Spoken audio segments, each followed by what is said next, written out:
మహాగండ మహోన్నతుడ సర్వకృపానిధి దేవానికి ఎంతో స్తుతులు స్తోత్రాలు. ఈ ప్రేమను బట్టి కృపను బట్టి ఈ సంఘం అనే అంగంలోనికి ఈ మే మాసంలో ప్రవేశింపజేశారు. అందరి బట్టి మీకు వందనాలు. ఈ పునరుద్ధాన ఆదివారాన్ని మీరు జ్ఞాపకం చేసుకున్న ఈ మాసానికి మిమ్మల్ని స్తుతిస్తున్నాం. విడుదలగా చేరి మీరు స్తుతించడానికి, ఆరాధించడానికి, పూజించడానికి మిమ్మల్ని మహిళకి ఇచ్చినటువంటి కృపకై మీకు వందనాలు. మా ముందర సమయాన్ని మీరు జ్ఞాపకం చేసుకొని కృప చూపించి నేను నడిపించడం దయచేయమని ప్రార్థిస్తున్నాను.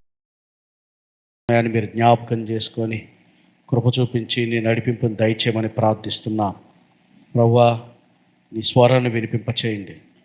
నీ ఆత్మచేత మమ్మల్ని సంధించండి.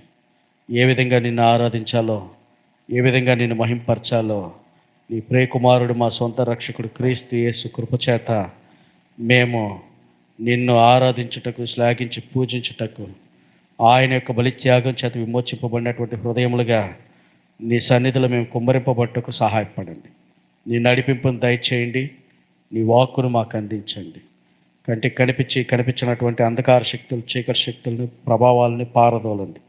నీ రక్త నిబంధన దయచేయండి. వచ్చిన వారిని బట్టి నీకు వందనాలు.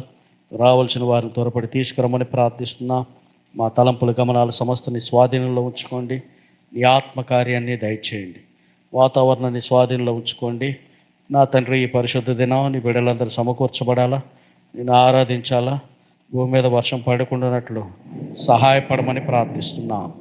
కృపగల నీ హస్తానికి అప్పచెప్తూ నీ సన్నిధిలో ప్రాధేయపడుతూ స్వరం ఆత్మను నీ నడిపింపును దయచేయమని, కృపాసత్య సంపన్నుడిగా మా మధ్య సంచరింప చేయమని, మా తండ్రి ప్రేరక్షకుడికి నజరుడైన యేసుక్రీస్తు పరిశుద్ధ నామమున స్తుతించి ప్రార్థించి అడిగి వేడుకుంటున్నాం తండ్రి. ఆమేన్.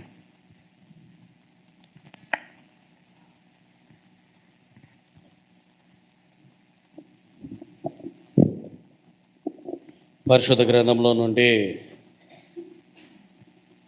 కొన్ని మాటలు చూసుకొని ప్రభుని ఆరాధించడానికి సమిష్టిగా సమకూడదాం. రండి. 145వ కీర్తన, 145వ కీర్తన 11, 12 చరణాలు. 145వ కీర్తన 11, 12 చరణాలు అందరం కలిసి 145వ కీర్తన 11, 12. ఆయన రాజ్య మహోన్నత ప్రభావమును, ఆయన బలమును నరులకు తెలియజేయుటకై నీ భక్తులు నీ రాజ్య ప్రభావమును గూర్చి చెప్పుకొందురు, నీ శౌర్యమును గూర్చి పలుకుదురు. రండి. మత్తయి సువార్త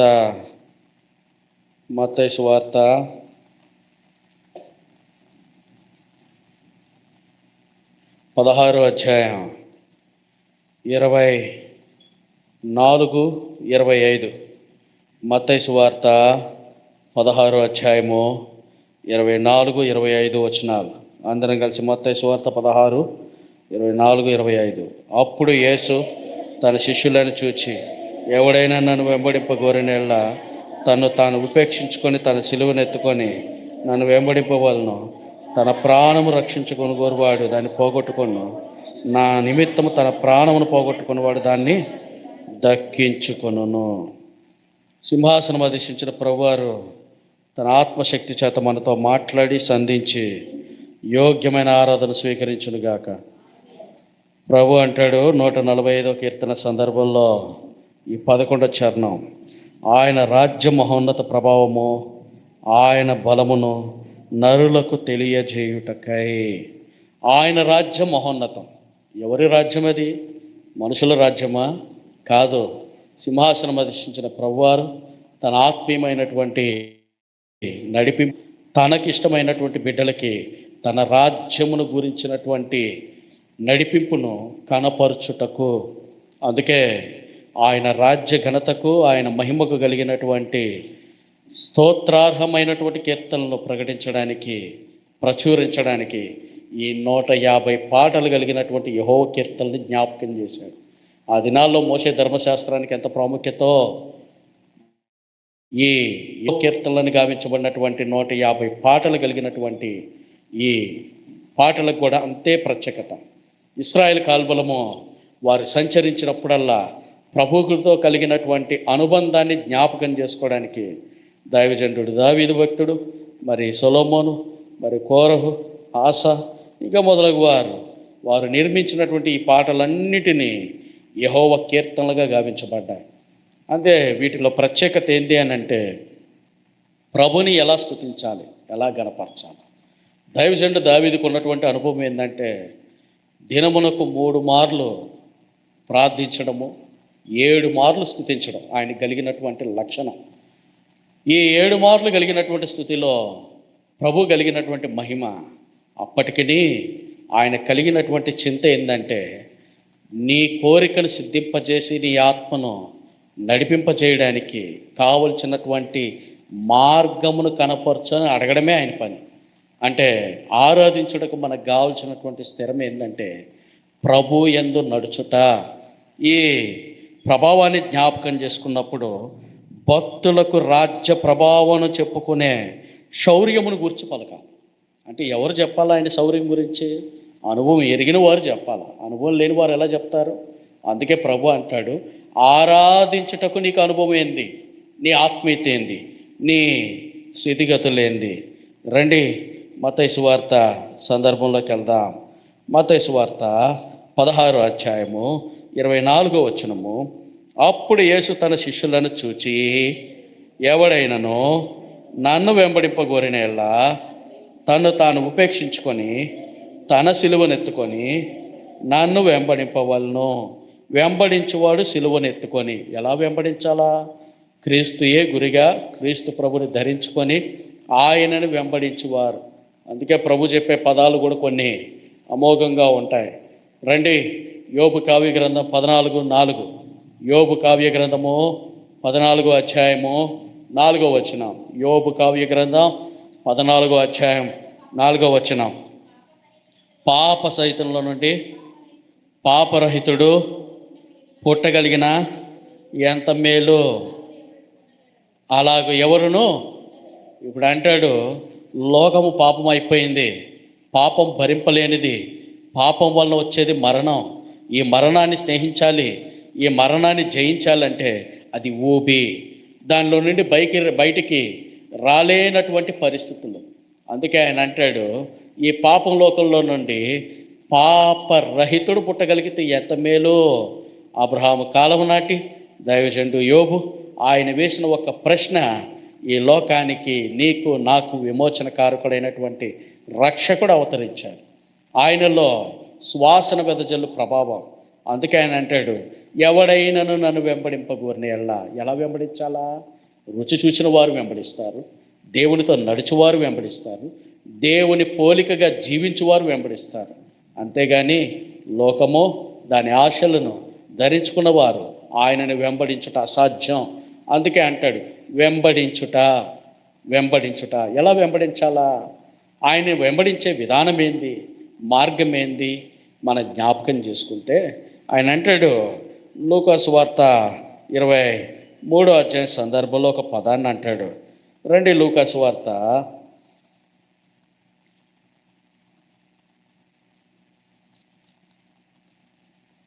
23వ అధ్యాయము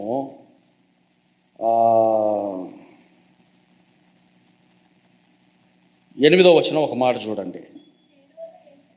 చూచి సంతోషించి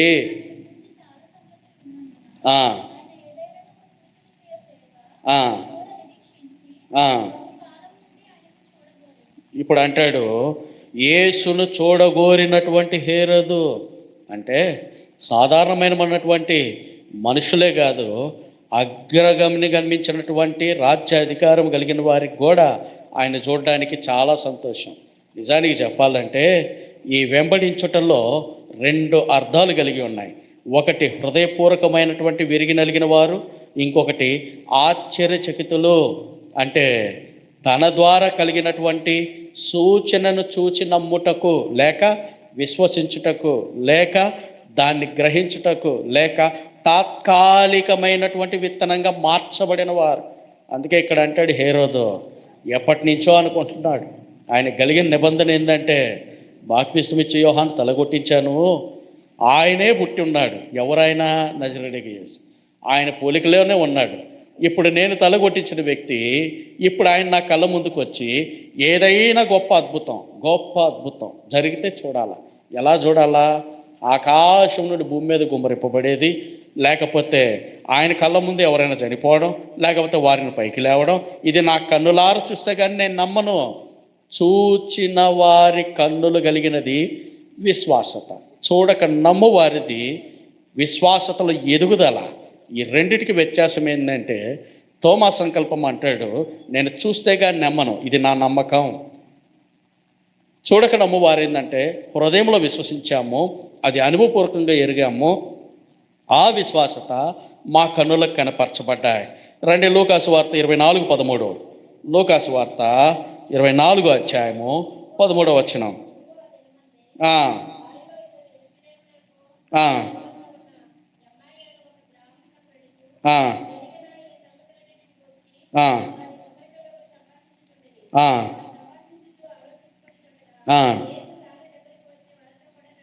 ఎవరు నడిచారు?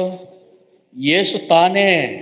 అంటే తన గురించినటువంటి సంభాషణ, తన గురించినటువంటి తలపోయేది, తన గురించి కలిగినటువంటి ఆత్మశక్తితో ప్రేరేపణ. అంటే వాక్యం ఏం చేస్తుందంటే, ఈ దినాన్ని నువ్వేం చేశావు, నీ ప్రభుతో ఎలా సంధి కుదిరావు, నీ నడిపింపు ఏంటి, నీ వాక్యం ఏంటి, నీ దేవుణ్ణి ఎలా ఆరాధిస్తావు, ఎలా నీ సమయాన్ని గడుపుతావు, నీ ప్రభుకి అర్పించాల్సిన బలి అర్పణ ఎలా నీ బలిపీఠం మీద నువ్వు అర్పించడానికి సిద్ధమవుతావు, ఇది బయలుపరుస్తాయి. ఇది వాక్యము. కానీ ఎంఐ మార్గంలో వారికి నడిచేటప్పుడు ఆ వాక్యమే వారి మధ్య సంచరించడానికి సాక్షాత్తు ప్రభువే నడుచుట. అందుకే అంటాడు ఈ 16వ అధ్యాయం సందర్భం మత్తయి సువార్తకు వస్తే, తన శిష్యులను చూచి ఎవడైనా నన్ను వెంబడింపగోరిన ఎడలా ఎలా వెంబడించాలా? రండి ప్రసంగి 7:20.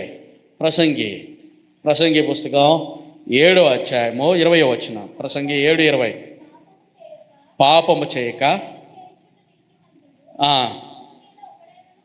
పాపము చేయక నష్టమేమైపోయింది? ఒకడైనా బ్రతికి నీతిమంతుడిగా తీర్చబడతాడా? నీతిమంతుడికి కనిపించడం కష్టం. ఎందుకంటే ఆ దినాల్లో, నోహు దినాల్లో కూడా నీతిమంతుడు ఒక్కడైనా దొరుకుతాడు అని చూస్తే లేడు. కారణం ఏంటంటే లోకము, పాపము, శాపము, మలినము, దోషము, దుర్గంధము అంటు కట్టబడ్డాయి, ఒకదానికొకటి పెనవేయబడ్డాయి. దానివల్ల లోకములో గాఢాంధకారంగా అమ్మింది.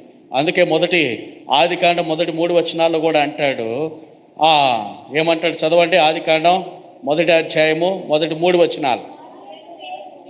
భూమి ఆకాశం సృజించెను, నిరాకారంగాను శూన్యంగాను ఉండెను, చీకటి ఎక్కడుంది? అగాధ జలముల గమ్మి ఉన్నాయి. ఇప్పుడు అంటాడు, మనం జ్ఞాపకం చేసుకుంటే ఎఫెసీ 2:1 ప్రకారం, అంధకార దురాత్మ సమూహములు కలిగినటువంటి చీకటి, నీ ఆత్మీయతను చెరిపివేసే చీకటి, నీ ప్రభుతో ఉండే సంధిని కుదర్చకుండా దాన్ని వేరులతో పెకలించి వేసే చీకటి నీ ఆరాధనకు భంగకరంగా ఉన్నాయి. అంటే ఈ ఆరాధన ఏంది? భంగపరిచేదా, భద్రతపరిచేదా, లేకపోతే నష్టపరిచేదా, నిన్ను కట్టేదా, నిన్ను సమూహంగా ఉంచేదా? అంటే ఈ ఆరాధన ప్రభుకు నీకు కలిగినటువంటి సత్య సంబంధాన్ని గుర్తు చేసేది. గురి వద్దకు పరిగెత్తే ఈ పరుగులో నీ ఆరాధన నీ ప్రభుకి సమీపంగా చేసేది. అందుకే అంటాడు, ఈ పాపలోకము, పాప సహితము, పాప దుర్గంధము నీతిమంతుణ్ణి గ్రహించలేనటువంటి పాప భోగమునిగా మార్చబడ్డాయి. అందుకే అంటాడు, ఎవడైనా నన్ను వెంబడింపగోరిన ఎడలా. ఎవరు వెంబడించాలి? వెంబడించు వారికి కలిగినటువంటి బలమేంది? రక్షణ ఉదక స్నానం కలిగినటువంటి బలమేంది? రక్షణ క్రీస్తుకు నీకు కలిగినటువంటి సత్య సంబంధాన్ని గుర్తు చేస్తూ, ఆదిలో నీకు కలిగినప్పుడు నీ రక్షణ ఏమైంది, ఆదిలో నువ్వు వెంబడించినటువంటి రక్షణ ఏమైంది, ఆదిలో నీకు కలిగినటువంటి ప్రేమ ఏమైంది, ఆదిలో ఉన్నటువంటి నీ ప్రభుత్వం నీకు ఉన్నటువంటి సత్య సంబంధాన్ని గుర్తు చేస్తుంది ఆ రక్షణ. ఆ రక్షణ నీ ప్రభుతో నిన్ను ఏకము చేయునది. అందుకే అంటాడు ఇక్కడ ఈ 16 మత్తయి సువార్త సందర్భంలో, తన్ను తాను ఉపేక్షించుకొని తన సిలువను ఎత్తుకొని. ఏం సిలువ? సిలువను గూర్చిన వార్త నశించిపోతున్న దినాల్లో ఆ సిలువను నువ్వు ధరించుకొని వెంబడించుట. రండి, నిర్గమాకాండము 12వ అధ్యాయము 6వ వచనం. నిర్గమాకాండం 12:6. నిర్గమాకాండము 12వ అధ్యాయము 6వ వచనం. నిర్దోషమైన ఏడాది మగపిల్లను గొర్రెల్లో నుండి మేకల్లో నుండి తీసుకొని వచ్చి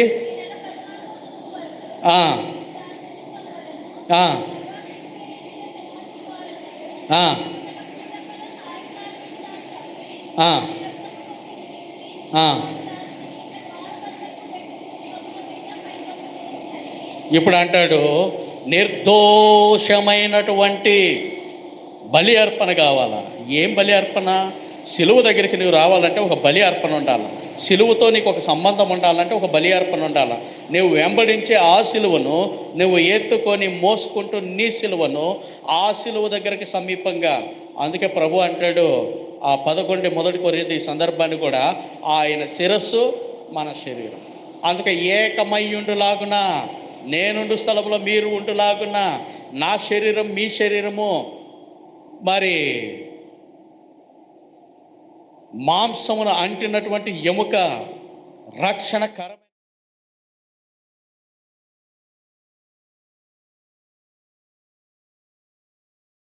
కూడా క్రీస్తు యొక్క సిలువ యొక్క మార్గాన్ని జ్ఞాపకం చేస్తాయి. అందుకే అంటాడు, నీ దహన బలి, నీ అర్పణ, నీ ప్రతిష్ఠిత, నీ బలి అర్పణ అది పవిత్రమైనది ఉండాలా, నిష్కల్మషమైనది ఉండాలా. అది గొర్రెలో నుండి తెస్తావా, మేకల్లో నుండి తెస్తావా, కోడెల్లో నుండి తెస్తావా, లేకపోతే గువ్వల్లో నుండి తెస్తావా, పావురపు రొట్టెల్లో నుండి తీసుకొస్తావా? నీకు ప్రతిష్ఠితమో. ఎవరికి ప్రతిష్ఠితమో? అది కుంటిది కాదు, మలినం కాదు. ఈ దినాన క్రీస్తు యేసు ప్రభువే నీ కొరకు నా కొరకు బలిత్యాగం గావించబడ్డాడు. ఏక శరీరముగా, ఏక ఆత్మగా. ఆయన అంటాడు, నా శరీరము నా రక్తము మిమ్మల్ని నిర్దోషులుగా చేసేది, వేరొకటి కాదు. అంటే ఈ నిబంధనలో నీవు ప్రభువులో ప్రవేశించేటప్పుడు నిన్ను నీవు ఉపేక్షించుకొని, నిన్ను నీవు హెచ్చించుకోవడం కాదు, నిన్ను నీవు గణపరచుకోవడం కాదు, నీ రాజ్య బలమును గురించి కాదు. ప్రభు చెప్తుంది, నిన్ను నీవు ఉపేక్షించుకొని నీ సిలువను ఎత్తుకొని వెంబడించు. ఎవరి సిలువ? నీ రక్షణ అనే సిలువ. ఎవరి సిలువ? క్రీస్తు కొరకు క్రయం కలిగిన సిలువ. ఎవరి కొరకు ఈ సిలువ? నిన్ను నన్ను ప్రభుకి సమీపంగా చేసిన సిలువ. ఉపేక్షించుకొని నువ్వు వెంబడించుట. ఎట్లా వెంబడించాలా? ఆయన అరణ్యంలో పోతున్నాడు, నువ్వు చూడాలా. ఆయన మార్గంలో పోతున్నాడు, చూడాలా. ఆయన మేఘారుడే వెళ్తున్నాడు, చూడాలా.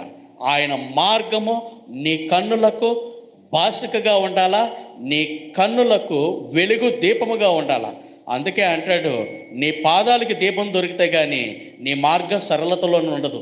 నీ పాదములకు వెలుగుకరంగా ఉంటే కానీ నీ మార్గము ఆయనకు కనుమరుగు కాకుండా ఉండదు. కారణం ఏంటంటే, ఈ దినాల్లో ప్రభు యొక్క రక్షణను మనము పెడచెవిని పెట్టేస్తున్నాం. రక్షణ స్వీకరించుటలే రక్షణ నీరు గార్చుకోవటం. ఈ రక్షణ క్రీస్తును గూర్చినటువంటి ఉపయోగకరమైనటువంటి మాటని తృణీకరింపజేస్తుంది. ఎలా? లోకమనే రక్షణ, లోకమనే శరీరము, లోకమనే సాంగత్యము నీ విలువైన రక్షణని, ఆ రక్షణ కాదు, నేనే రక్షణ కనుమరుగు చేస్తుంది. అదే బిలాము కళ్ళకి మంద దృష్టి, అదే గాడిద రక్షణను గుర్తు చేసింది. అదే ప్రభు యొక్క మార్గము గోడకి అదిమి పడవేసింది. అంటే ఏంది? నీ రక్షణలో వైదొలిగినప్పుడు నీ సిలువ నువ్వు మర్చిపోయావు, నీ సిలువ నీకు దొరకలా.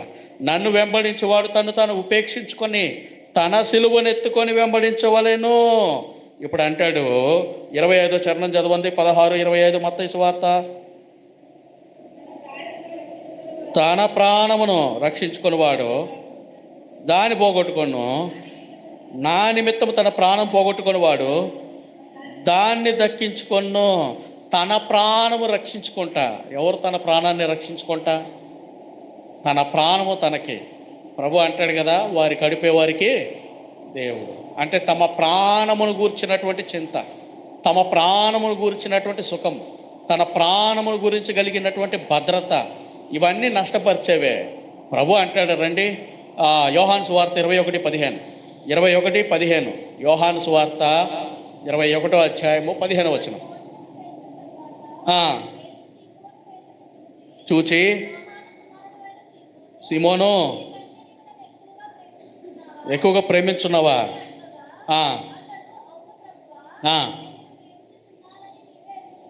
ఇప్పుడు అంటాడు, సీమోను కుమారుడైనటువంటి పేతురుతో అంటాడు, నీవు నన్ను ప్రేమిస్తున్నావా?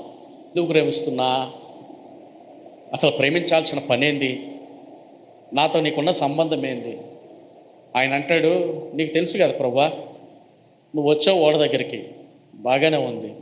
దరికి తెరపమన్నావు, దరిపాను. నువ్వు ఎక్కావు, బాగానే ఉంది. రాత్రంతా శ్రమపడ్డా, ఒక్క చేప పడలా. నీరు గారిన ముఖంతో నేనున్నాను, నష్టపోయాను, నిద్రమత్తు వదల్లే. ఆ సమయంలో నువ్వేమన్నావు? నువ్వు కుడివైపు వలయి అన్నావు.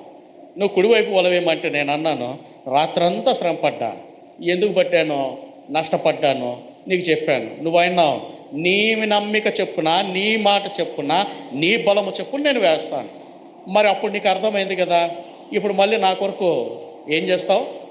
వెంబడిస్తావా? ప్రాణం పెడతావా? ఈ ప్రశ్నలన్నీ ఎందుకు నాకు? ప్రభు అంటాడు, ఈ సాకులతో నాకు పనిలే, నీ గతంతో నాకు పనిలే, నువ్వు పాతదైనటువంటి పులిపిండి గురించి నాకు చెప్పొద్దు. నేను అడిగింది ఏంది? నన్ను వెంబడిస్తున్నావా, వెంబడట్లేదా? నా కొరకు ప్రాణం పెడుతున్నావా, పెట్టట్లేదా?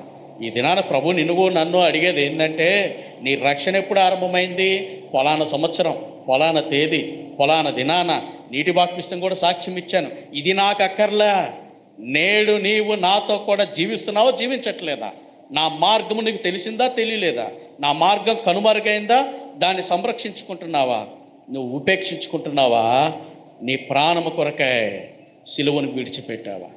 ఎక్కడ? ఇర్మియా గ్రంథం 17వ అధ్యాయము 3వ వచనం. ఇర్మియా ప్రవచన గ్రంథం 17వ అధ్యాయం 3వ వచనం. ఇర్మియా ప్రవచన గ్రంథం 17వ అధ్యాయం 3వ వచనం.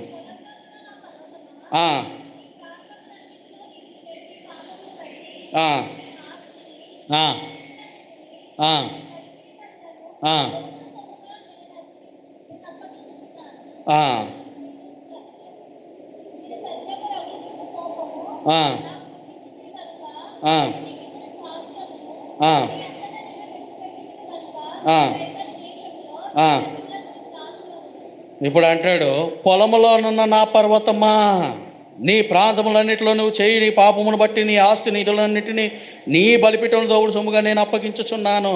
ఎక్కడా? పొలములో. ఎవరి పొలంలోకి వచ్చావు? క్రీస్తు ప్రభు వారి నిబంధన కలిగినటువంటి రక్షణ అనే మార్గంలో నువ్వు ప్రవేశింపబడినప్పుడు ఆ పొలములో నువ్వేం చేయాలా? పరిగెని ఏరుకోవడానికి వచ్చావు. పరిగ వాక్యము, జారవేయబడినటువంటి మాటలు, పర్వతం మీద ప్రభు పలికినటువంటి మాటలు 3 దినాలు ప్రజలందరికీ బోధించి వీరు ఆకలి కొనుచున్నారు, వీరికి ఏమైనా ఆహారం సిద్ధపాటు. కారణం ఏంటంటే, నీ ఆత్మీయస్థితి నేను ఎరిగాను, తిరిగి నీ శరీర స్థితిని కూడా ఎరిగాను. శరీర సంబంధమైన క్రియల ద్వారా నువ్వు నన్ను వెంబడిస్తే అది వట్టిది, నీరుగార్చబడింది, అది దేనికి పనికిరాదు. ఒక మంచుగడ్డ తీసుకొచ్చి నువ్వు బయట పెట్టి చూడు, లేకపోతే దానికి సంబంధించిన స్థలంలో పెట్టి చూడు, నీరు గారే విధానం, నీరు పోయే విధానము, లేకపోతే బలపరిచే విధానం. ఈ దినాన్ని ఆత్మీయత కూడా ఒక మంచుగడ్డ లాంటిదే. నీ రక్షణకి, నీ విశ్వాసతకి క్రీస్తు అను కబంధ హస్తాలు లేకపోతే ఆ రక్షణ చేజారిపోతాయి.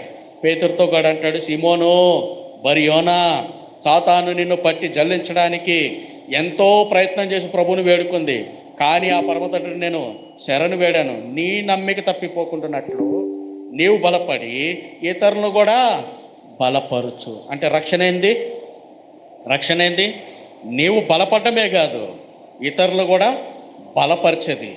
ఈ పొలములో నీవు చేర్చబడినప్పుడు, శాలేమను పొలములో చేర్చబడి ఆ ప్రభు యొక్క మందిరంలో మహిమ కలిగినటువంటి రాజ్యము, సార్వభౌమాధికారము, శౌర్యము కలిగిన ప్రభుని ఘనపరచుటకు వచ్చాం, ఆరాధించుటకు వచ్చాం, ప్రభుని సేవించడానికి వచ్చాం. ఈ దినాన్ని నువ్వు సేవించే ఆ ప్రభుని నీవు నిర్లక్ష్యం చేస్తే నీ ఆరాధన వట్టిది. నీ దయగలిమైనటువంటి నీ ప్రభుని నీవు సేవించట్లే అంటాడు కదా. రండి 25వ వచనం, 16-25 మత్తయి సువార్త. తన ప్రాణం రక్షించుకొని కోరువాడు దాన్ని పోగొట్టుకొను, నా నిమిత్తం తన ప్రాణం పోగొట్టుకుని వాడు దాన్ని దక్కించుకొను. నా నిమిత్తము రండి, ఎఫెసీయులకు రాసిన పత్రిక 2వ అధ్యాయము 2-3. ఎఫెసీయులకు రాసిన పత్రిక 2వ అధ్యాయం 2-3. మీరు వాటిని చేయొచ్చు, వాయుమండల సంబంధమైన అధిపతిని అనగా ఎవరిని ప్రేరేపిస్తుంది? నీ రక్షణను తృణీకరించడానికి, నీ కలిగినటువంటి సిలువను నువ్వు ధరించుకోకుండా నీ ఆరాధనను భంగపరిచే దానికి నువ్వు తల ఒగ్గితే నీ సిలువ ఎక్కడ విడిచిపెట్టావు? నీ దేవుని యొక్క భారమును ఎక్కడ విడిచిపెట్టావు? దేవునితో ఒక నిబంధన ఉండాలా, సత్య సంబంధం. ప్రభువా, ఆరాధించుటకు నేను ఎలా నీకు సిద్ధపడి ఉండాలి? ఈ దినాన క్రొత్తగా నిన్ను ఆరాధించాలా. ఎలా ఆరాధించాలా? ఎప్పుడు పాటదేనా? కొంతమంది కంఠపాఠం ఉంటాయి. మేము హైదరాబాద్లో ఉండే దినాల్లో, సికింద్రాబాద్ ఏరియాలో మా పక్కన ఒక తమిళియన్ ఒక ఆంటీ ఉండే, నంబి ఆమె పేరు. ఆమె ఏం చేసిద్దంటే, ఆమె కంఠపాఠం అంటే క్యాథలిక్ బ్యాక్గ్రౌండ్ వారికి జపమాల ఇవన్నీ బాగా కంఠపాఠం ఉంటాయి. ఒకళ్ళు ఎవరో వచ్చారు, ఆ పక్కన ఉండే అన్యులు వచ్చి ఆమె దగ్గరకు వచ్చి, అమ్మా మాకు ఇది ప్రార్థన చేయండి అయ్యి అని అంటే, ఆమె ఏమంటుందంటే, వస్తున్నా ఉండండి అని చెప్పింది. కూర్చోబెడితే ఇప్పుడు ఆమె ప్రార్థన చేస్తా వాళ్ళ కూతురుని అడిగింది, నువ్వు జపం చేయి అని అంటే, వాళ్ళ కూతురేమో ఇప్పుడు వంట వండుతుంది. ఇప్పుడు ఆమె అక్కడి నుంచి ఏం చేస్తుందా, గంట పట్టుకొని తిప్పుతా ఇక ఇవి జపిస్తూ వస్తుంది. వాళ్ళు అంటారు, ఇది ఎక్కడ భద్రత, ఇది ఎక్కడిది? మాకు కంఠాపాఠంగా ఉంటాయి, అన్నీ నోట్లోనే ఉంటాయి. మన ఆరాధన కూడా అట్లానే ఉంటాయి. కళ్ళు మూసినా కళ్ళు తెరిచినా ఒకటే తీయాలా, వడ్డించాలా, తింటే తిను, లేకపోతే మా సంబంధంలే. ఈ ఆరాధన కంపు కొట్టేదా, పనికొచ్చేదా, పనికిరానిదా, దుర్వాసన కలిగిందా, ప్రేమ కలిగిందా, ప్రశస్తమైనదా, ఆశీర్వాదకరమైనదా? అక్కర్లే మనకి. మందిరంలో ఉన్నాం, సేవకుడు చూస్తున్నాడు, సంఘం ఉంది, విశ్వాసులు చూస్తున్నారు, నేను ఆరాధించానా లేదా? అమ్మయ్య, ఈరోజుకి ఆరాధన అయిపోయింది. ఏ ఆరాధన నడిపిస్తున్నావు? వీరికి నలిగిన హృదయం లేదు, వీరికి నలిగినటువంటి ఆత్మ లేదు, ప్రభు యొక్క పాదములు లేదు, సిలువను గురించిన వార్త లేదు, సిలువ గరించబడినటువంటి ఉపేక్షింపబడినటువంటి నీ శరీరంతో నీ సిలువని నువ్వు చేర్చార్చుకొని ఏ హృదయంతో ఆరాధించడానికి వచ్చావు? ఏం ఆరాధించడానికి వచ్చావు? ఇప్పుడు ప్రభు అంటాడు, రండి, గలతీయులకు రాసిన పత్రిక 1వ అధ్యాయం 10వ వచనం, 1:10 గలతీ.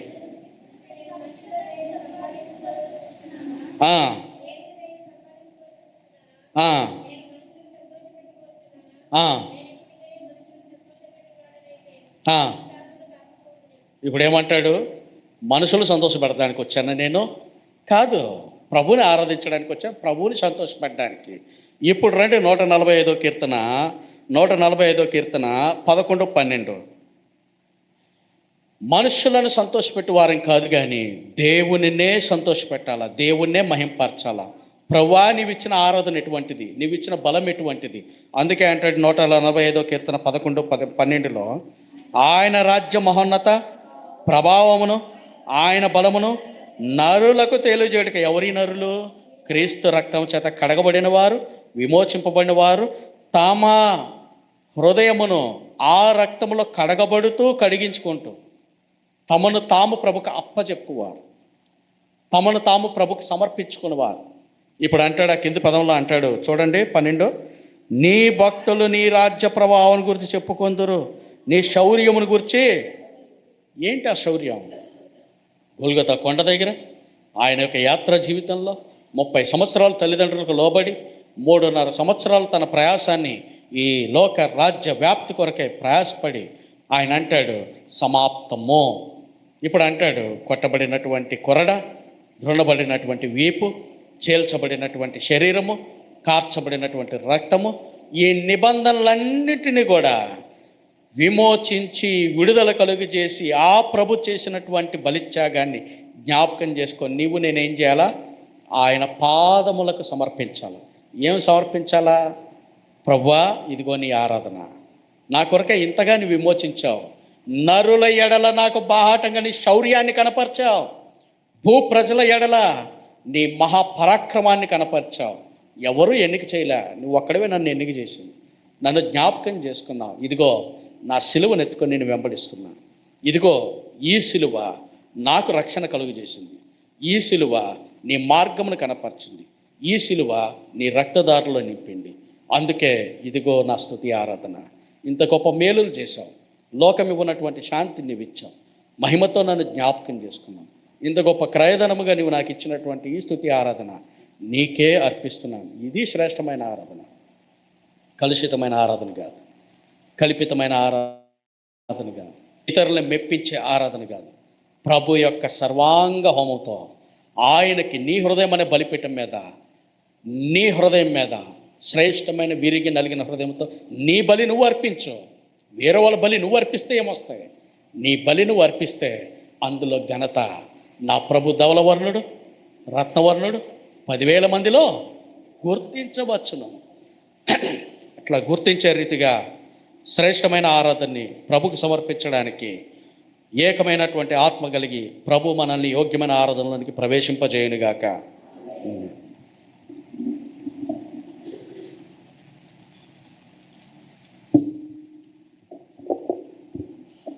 మనమంతా లేచి నిలబడి పాట సంఖ్య 757 పాట పాడుకుంటాం. నీ సిలువే నాకు శరణు యేసు ప్రభు అనే పాట, 757 పాట, సాంగ్ నెంబర్ 757. చక్కగా చివరి పల్లవి పాడినప్పుడు సండే స్కూల్ పిల్లలు సండే స్కూల్కి వెళ్ళండి.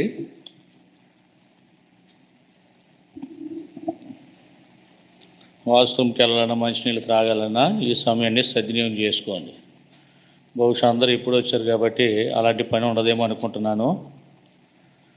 కనుక ఆరాధన చేసినప్పుడు బయటికి వెళ్ళడం అట్లాంటివి చేయకండి. 757 నీ సిలువే నాకు శరణు యేసు, నీ సిలువే నాకు శరణు యేసు ప్రభు.